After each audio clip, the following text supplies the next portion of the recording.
Hey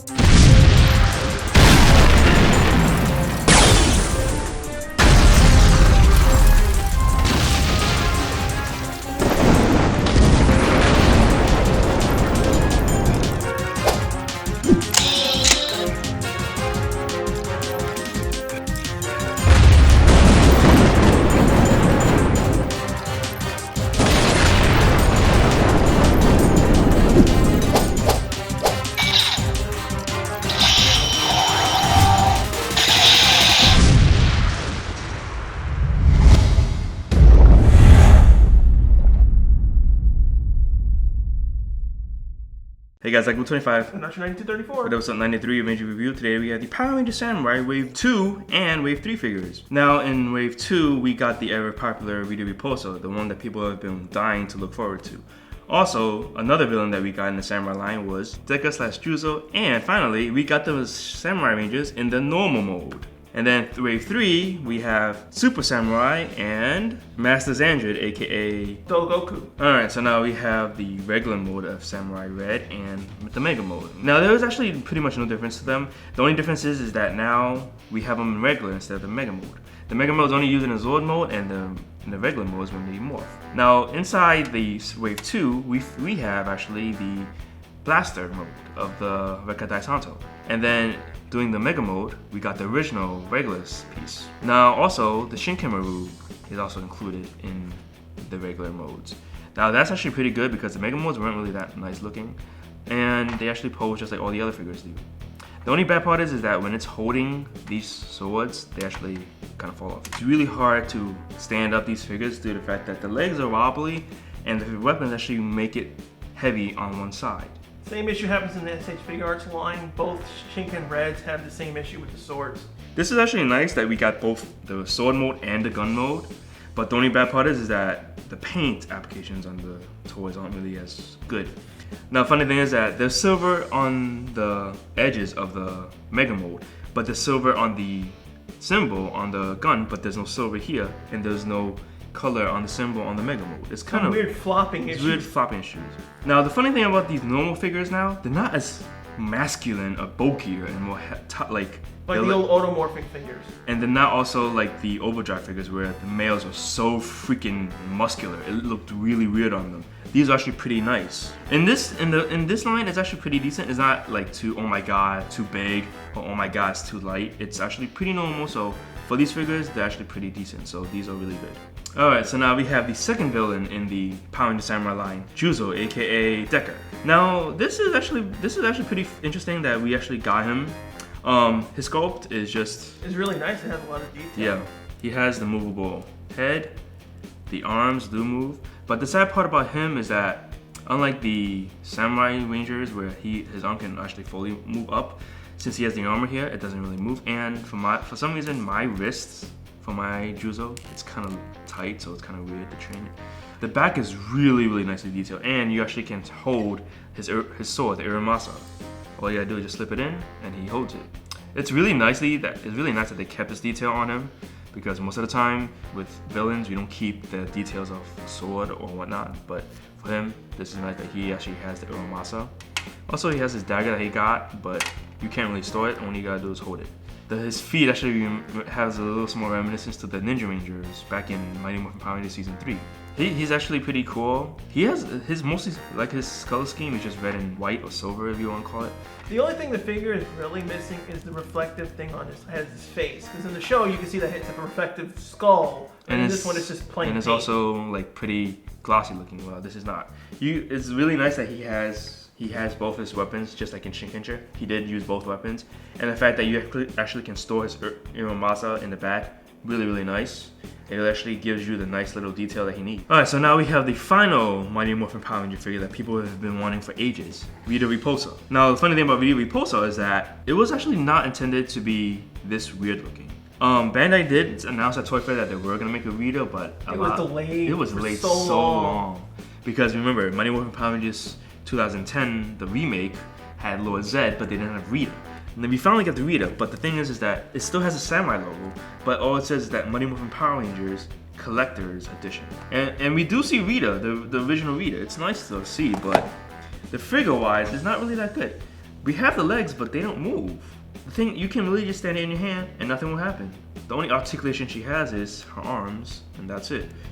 Her head moves a little, but due to this being attached, it's really bad. The thing I particularly don't like on this Rita is her incorrect brown color. It's way too light compared to her Japanese appearance, which was dark brown. Also, the fact that in Wave 2, the Rita figure, the wand is very rubbery, so you can do this. It looks weird.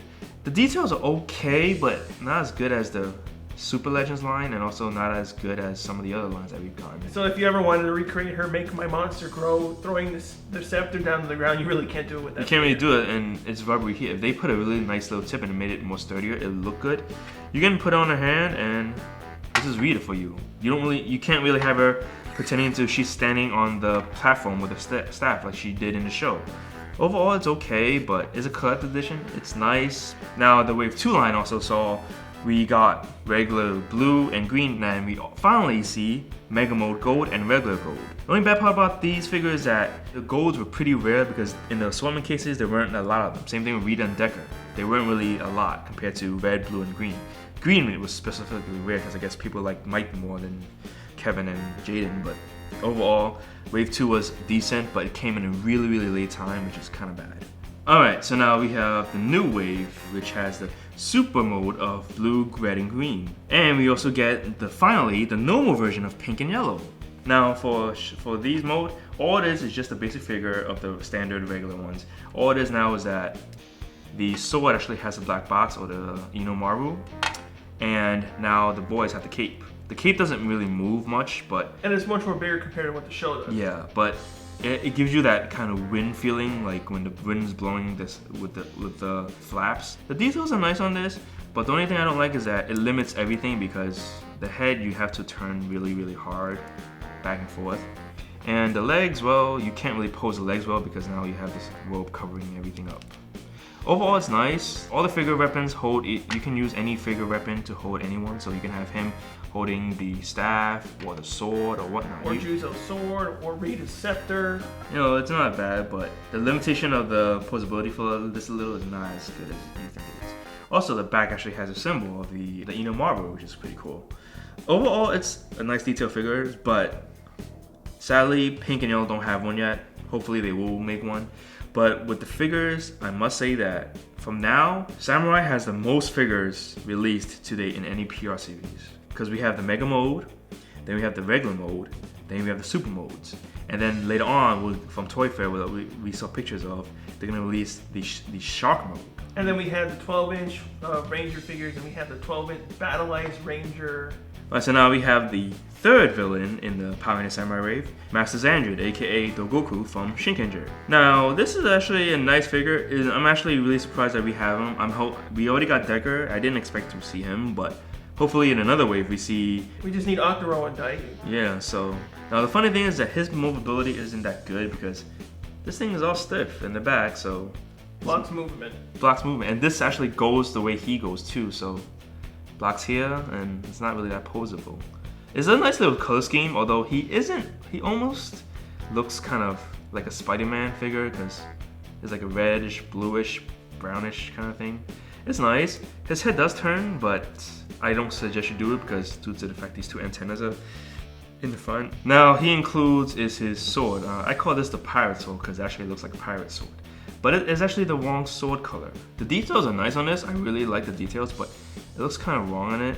It doesn't match him at all. Yeah, it doesn't, because when you put it on him, it looks weird because his color scheme doesn't match.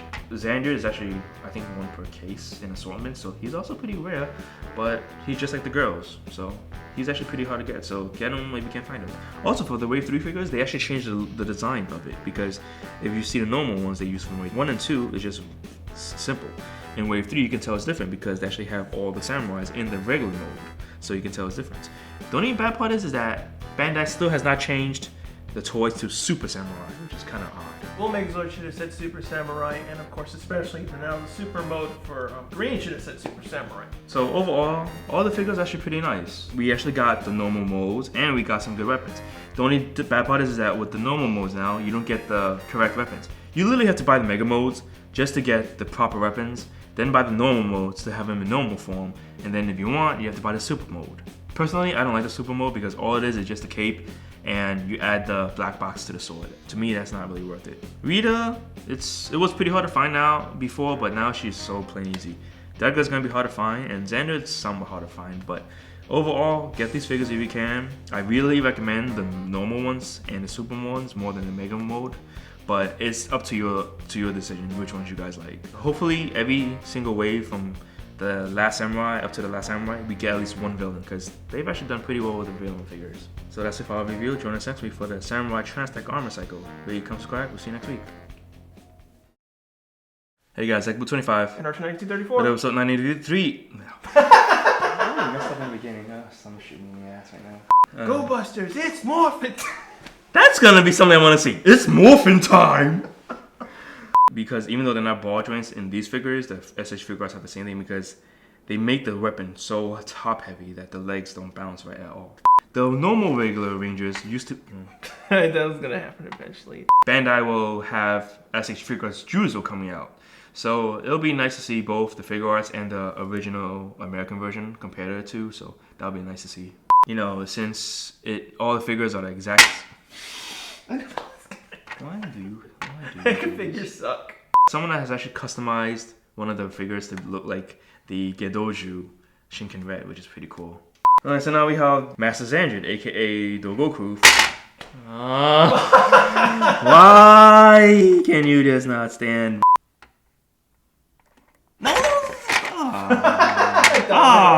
Triple. Triple. Triple fail.